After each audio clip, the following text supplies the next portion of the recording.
The day was heavy with tension in King's Landing. The sun hung like a cruel eye above the crowd gathered in the square, waiting for Lord Eddard Stark to meet his fate. Cersei's golden hair glowed in the light. Joffrey sat smug on the Iron Throne, and the crowd's whispers were filled with bloodlust. They had come to see the traitor's head roll. Ned Stark, the man of honor, stood tall though his knees were weak, knowing death was close. His thoughts were not for himself, but for his daughters. Arya hidden somewhere in the crowd, Sansa crying near the royal stand. But what no one in King's Landing expected was that two young wolves were already on the move. Robb Stark, marching south with his bannermen, had done the impossible. With bold strikes and daring raids, he had cut through the Lannister defenses faster than Tywin ever guessed. Jon Snow, who had sworn vows at the wall, had broken them when the Raven came telling of his father's capture. He had ridden like a storm with a small band of Night's Watch brothers, who believed that some vows meant protecting family too. Fate for once had turned in the Starks' favor. As the executioner lifted his sword, chaos suddenly broke the square. Horns sounded from the city gates, not the usual trumpets of the gold cloaks, but the war cries of the north. Robb Stark's direwolf banners rose above the smoke. His army had stormed into King's Landing under the cover of night. People screamed and scattered. Guards rushed to their posts. But the Starks had timed everything perfectly. Jon Snow, dressed in black but carrying Longclaw, cut through the guards with the same cold fury he had learned beyond the wall. Ghost, his direwolf, leapt into the square white as snow, tearing down the men who moved to strike Ned. The crowd gasped. It looked like the old gods themselves had sent vengeance. "Father!" Robb shouted as his horse pushed through the chaos. Grey wind snapping at soldiers, dragging them down like straw. Robb's young face, hardened by war, was filled with desperation. "We came for you!" Ned, too shocked to speak, only watched as the impossible unfolded. The sword meant for his neck clattered to the stones as the executioner fell, an arrow piercing his chest. Archers from the north had climbed the roofs, giving cover to the attack. The city square, once a stage for his death, had become a battlefield. Joffrey screamed like a child, demanding someone protect him. Cersei tried to pull him away, her face pale with rage and fear. The gold cloaks hesitated, some fleeing, some trying to hold their ground. But against the fury of the northern charge, their lines cracked. Jon reached Ned first. He dismounted, slashing away two guards who blocked his path, and grasped his father's arm. "We have little time. Come before they regroup." His voice shook, not from fear, but from the weight of what he had done, abandoning the wall, breaking every rule of honor he had sworn, just to save the man who raised him. Ned's heart swelled with pride and sorrow at once. "Jon? Robb?" He had no words, only the sight of his sons, the wolves of the north, defying kings and queens to save him. Robb pulled his horse close. "Father, mount quickly. The men will hold the square, but we must escape through the eastern gate. We've already taken half the city guard by surprise." Arya, slipping through the crowd with needle in hand, reached them just in time. She had been ready to fight her way to her father herself, but seeing Jon and Robb filled her with wild joy. "I knew you'd come," she cried. Ned pulled her close, even as steel clashed all around them. For the first time in weeks, hope returned. The Starks were together again, and fire burned in their blood. Yet as the bells of King's Landing rang in alarm and the Lannisters regrouped for battle, Ned knew this was only the beginning. Saving his life today would mean war tomorrow, a war fiercer than Westeros had ever seen. The North had bared its teeth in the very heart of the lion's den. And the lions would not forgive. The square was drenched in screams, steel and smoke. Northern banners rose high as Robb's men clashed with the gold cloaks, each strike echoing with fury. The small folk scattered like frightened birds, trampling over each other to escape the chaos. The smell of blood mixed with dust choking the air. Jon pulled Ned up onto a horse, his grip firm. "Hold fast, father. We ride east." Ghost stayed close, snarling at any soldier who dared come near. Arya clung to her father's cloak, refusing to be left behind. Robb raised his sword high. "To the gates! Protect Lord Stark!" His voice cut through the madness, and the northern men roared like wolves, pushing forward in a tight wedge formation. Grey wind tore through soldiers at Robb's side, making a bloody path. Cersei shouted for Joffrey to be taken to the Red Keep. The boy king shrieked orders no one followed, his voice cracking with terror. The Lannisters were losing control, and the Starks were making their escape. But time was against them. Already, horns sounded deeper within the city as reinforcements gathered. Ned held the reins tightly, though his body ached from weeks in the dungeons. His honor had brought him to the edge of death, but now his son's defiance gave him life again. He glanced at Robb, so young yet so fierce, and at Jon, the bastard who had broken sacred vows just to stand at his side. His heart was heavy with gratitude, but also with dread. For every drop of blood spilled here, the price would be war. The group fought their way through winding streets. Arrows rained down from rooftops, clattering against shields. Arya's sharp eyes spotted them first. "Archers above!" she cried. Jon raised his shield just in time, an arrow snapping against the wood. Robb called out to his men, and half of them broke off, storming into the side alleys to silence the bowmen. The rest pressed on. At every turn, King's Landing resisted.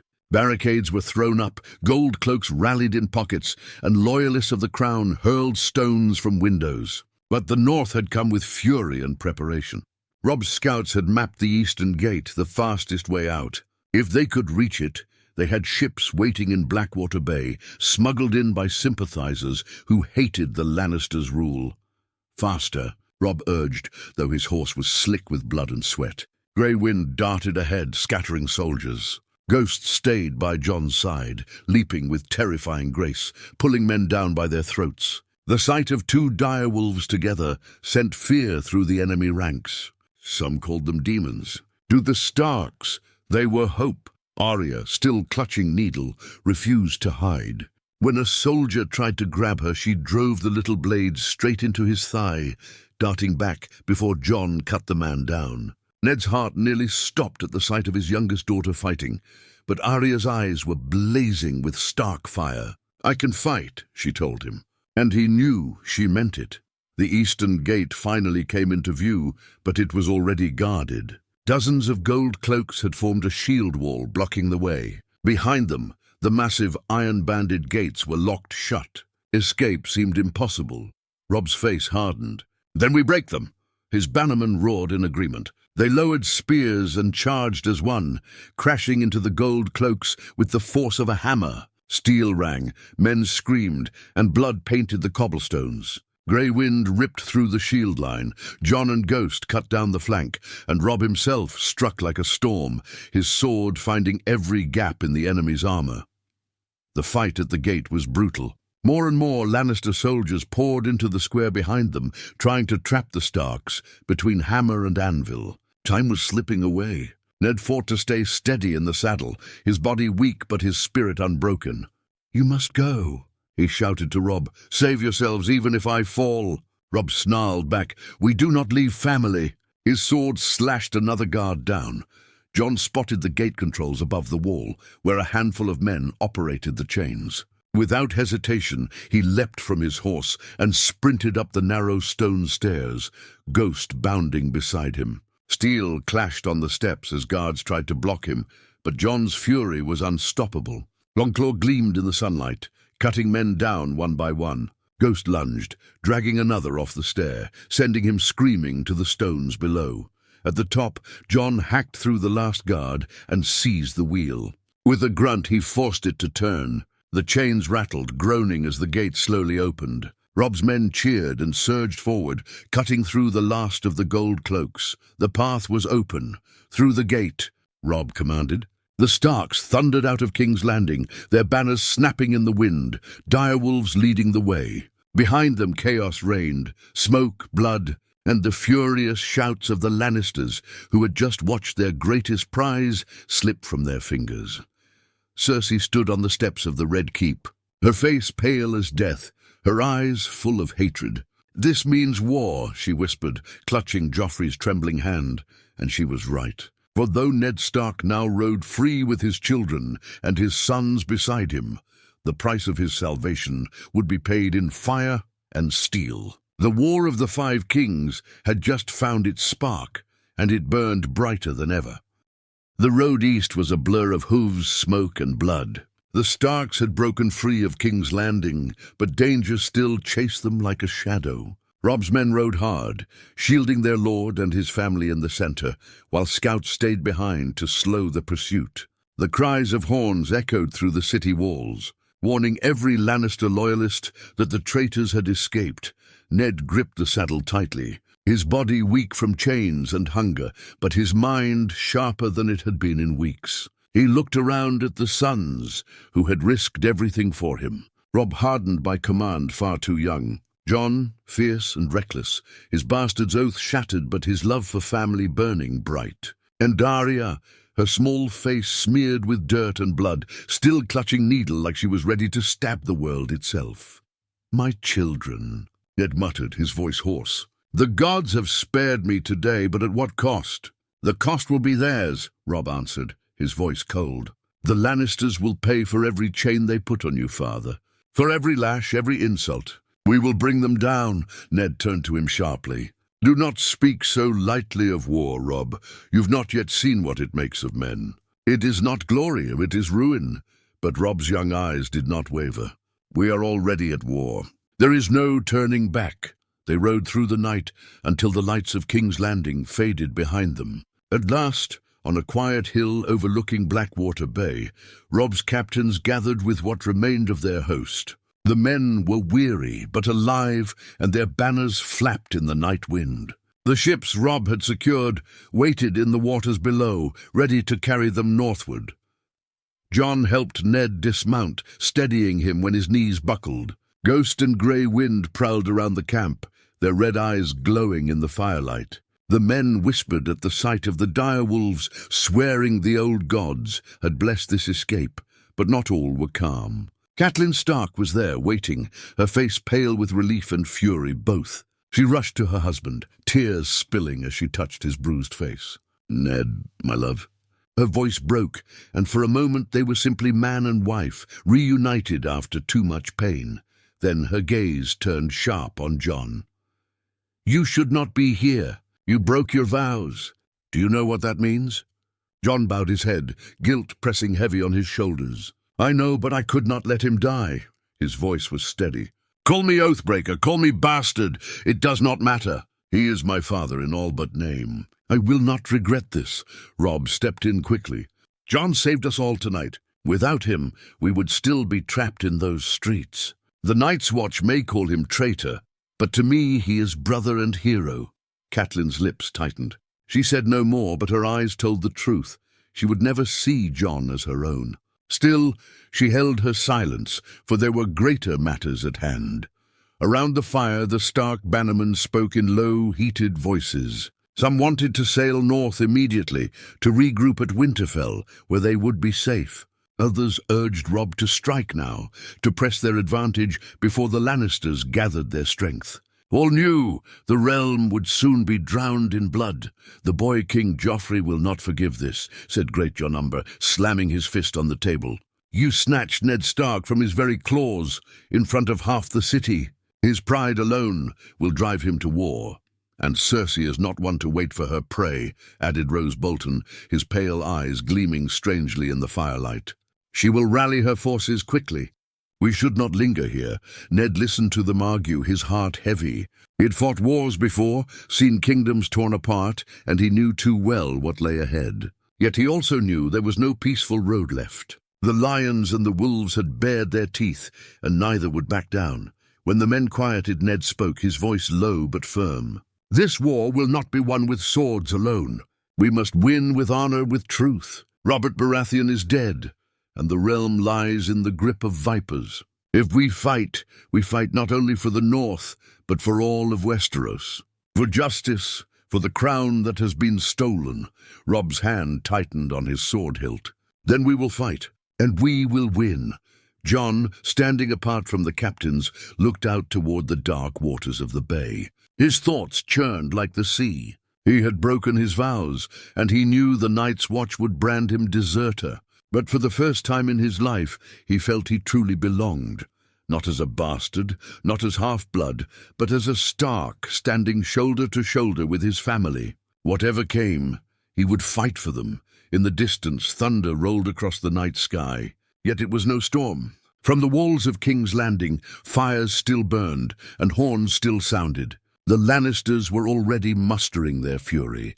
Arya sat beside her father, needle across her knees, whispering, "Let them come. I'll stab every one of them if I must." Ned stroked her hair, sadness in his eyes. His children were too young for this war, but fate had given them no choice.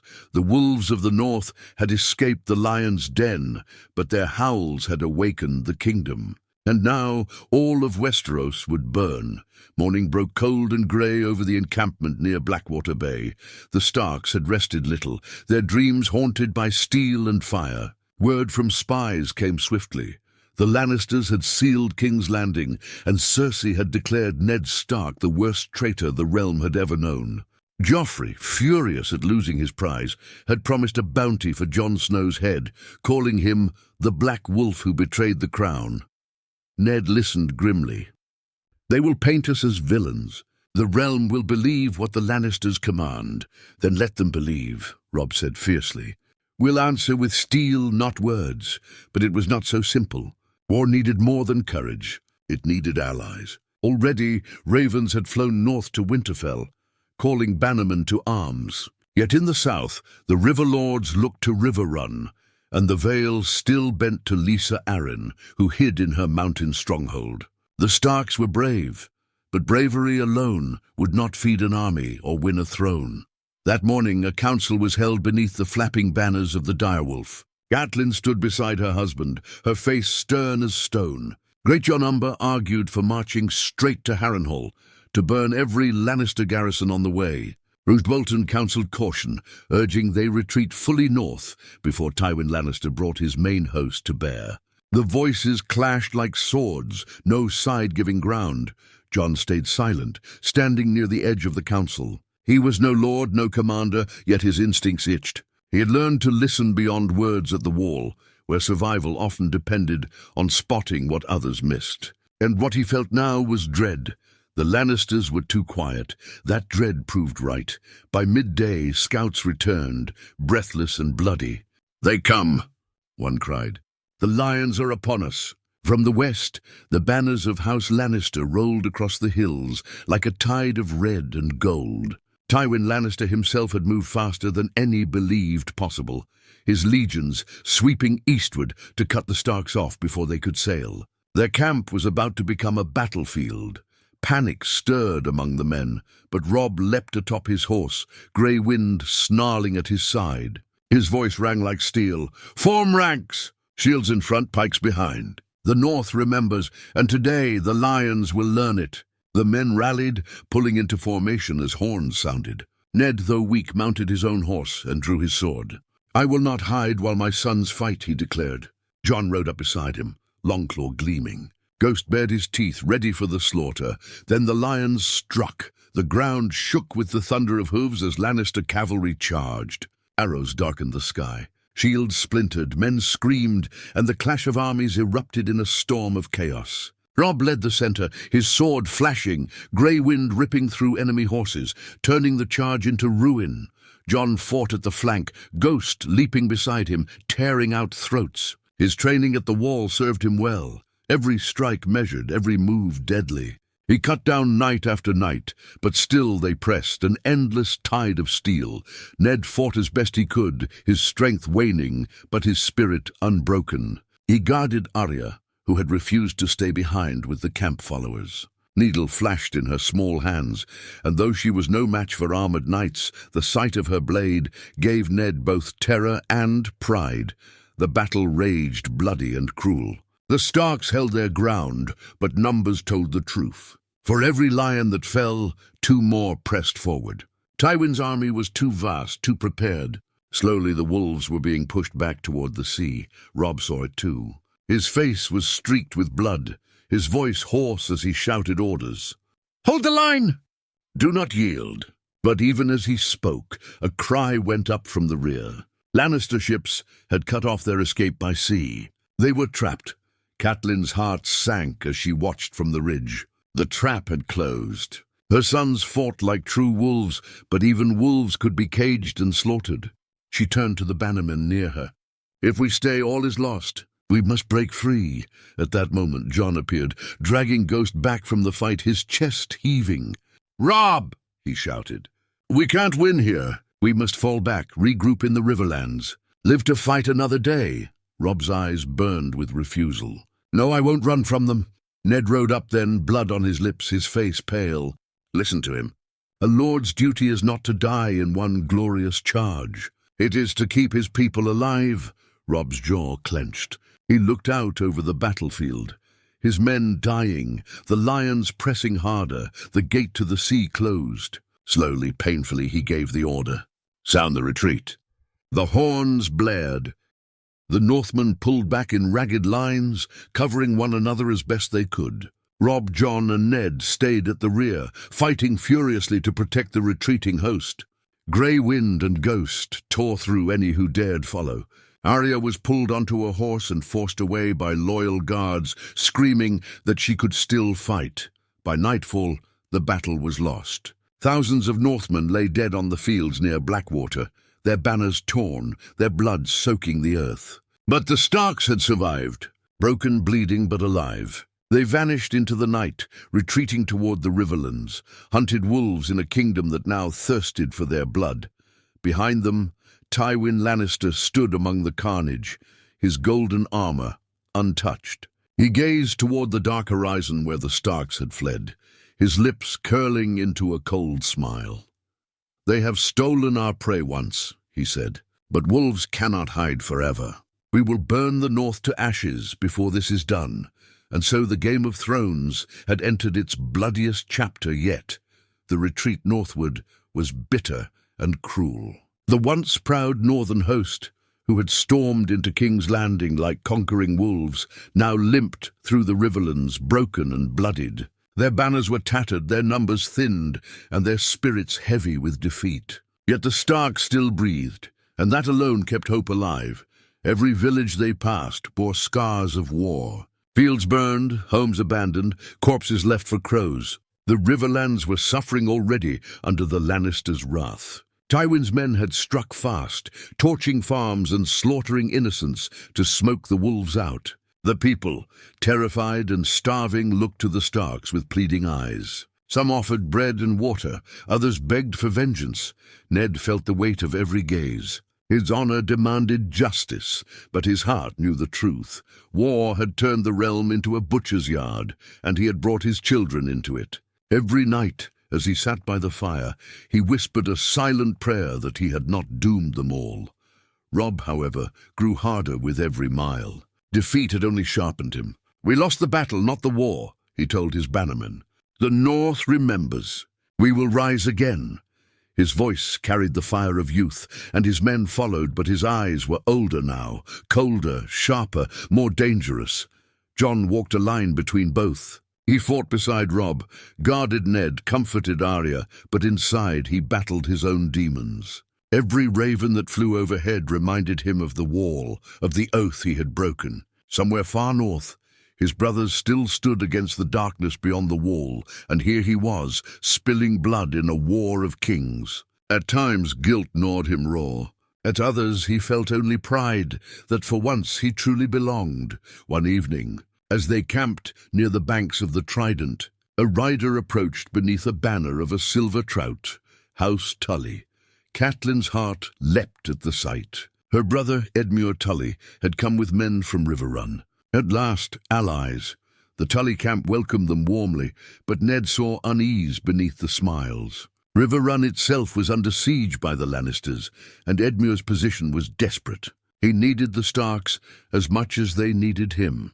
That night, in the great tent, the lords of the Riverlands gathered with the Starks. Wine flowed, maps were spread, and voices clashed. Some urged a march to Riverrun to break the siege.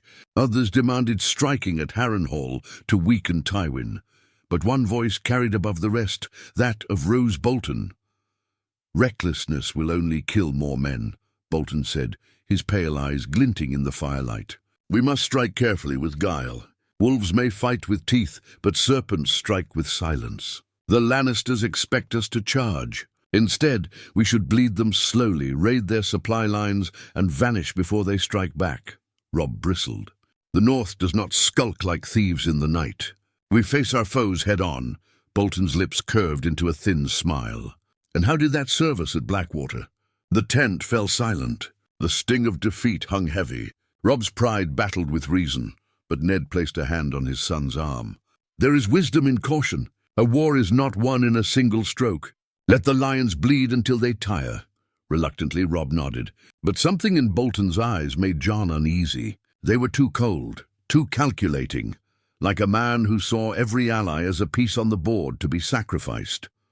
While the lords plotted, Arya slipped away into the camp, listening to the men's talk. She heard songs of vengeance, whispers of fear, and rumors, whispers that some lords of the Riverlands were already bending the knee to the Lannisters, too frightened to resist. When she returned, her face was pale with fury. "They talk like cowards," she spat.